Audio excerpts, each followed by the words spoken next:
আচ্ছা, বাচ্চারা এটা কেন এত বেশি পছন্দ করে? কিনে না দিলে তো মাটিতে গড়াগড়ি খায়। আজকে বানাবো লিচুর পুডিং, লিচুর জেলি পুডিং। এখানে আমি লিচুগুলো খুব ভালো করে ধুয়ে পরিষ্কার করে নিলাম। এরপর আমি লিচু থেকে খোসাগুলো ছাড়িয়ে নিব। মাত্র 2-3টি উপকরণ দিয়ে এই খুব সহজ লিচুর জেলি পুডিংটি আমি তৈরি করে দেখাচ্ছি। এখানে আমি প্রায় 15 থেকে 20টার মতো লিচু নিয়েছি। এই তো দেখতেই পেয়েছেন আমি সবগুলো লিচু খোসা ছাড়িয়ে নিয়েছি। এরপর একটি নাইফ দিয়ে একটু করে কেটে ভিতরে থাকা বিচিটি হাত দিয়ে এভাবে ছড়িয়ে নিব, বিচিটি বের করে নিব। আপনারা এভাবেও করতে পারেন, আবার আপনাদের সুবিধা মতো যে কোনো রকমের এটা বের করলেই হবে। আমি সবগুলো লিচু থেকে বিচিগুলো আলাদা করে নিয়েছি। এই যে এরপর এই লিচুগুলো একটি ব্লেন্ডারের জাগে নিয়ে নিয়েছি। কোনো রকম পানি ছাড়াই আমি এই লিচুগুলো ব্লেন্ডারে ব্লেন্ড করে নিয়েছি। এই যে দেখতেই পেয়েছেন কিভাবে আমি এটা করছি। আর হ্যাঁ, এটা আমি একটু ছাঁকনিতে ছেঁকে নিচ্ছি, এতে করে লিচুর কোনো কালো অংশ বা শক্ত কোনো অংশ থেকে যাবে না। এইভাবে ছেঁকে নিলে আমরা যে লিচুর জেলিটা বানাবো সেটা একদম স্মুথ হবে।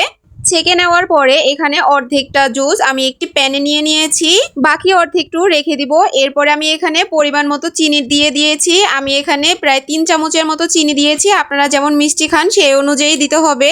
এরপর আমি আগার আগার পাউডার দিয়ে দিয়েছি। আর হ্যাঁ, আপনারা চাইলে চিনিটা স্কিপ করতে পারেন, কারণ লিচু দেওয়াতে এখানে অনেকটা পরিমাণে মিষ্টি হয়ে গেছে। এরপর আমি এই মিশ্রণটি ভালো করে নেড়েচেড়ে উঠিয়ে নিব।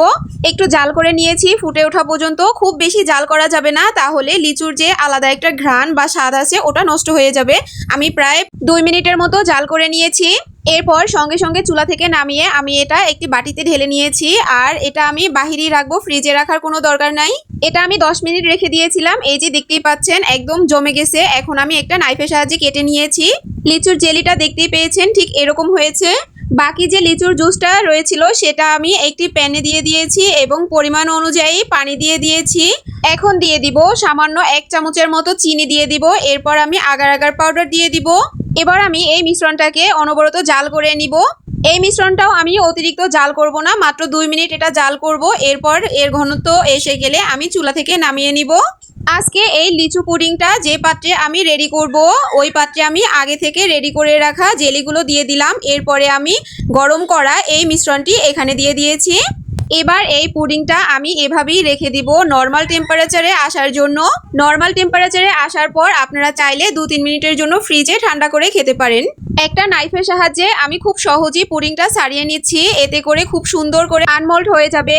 ঠান্ডা ঠান্ডা লিচুর স্বাদ এবং লিচু ভরপুর এই লিচু জেলি পুডিং এখন কেটে পরিবেশন করার পালা। মুখে দিতেই একদম মিলিয়ে যাচ্ছে এই ঠান্ডা ঠান্ডা জেলি পুডিংটি। এত বেশি মজা হয়েছে।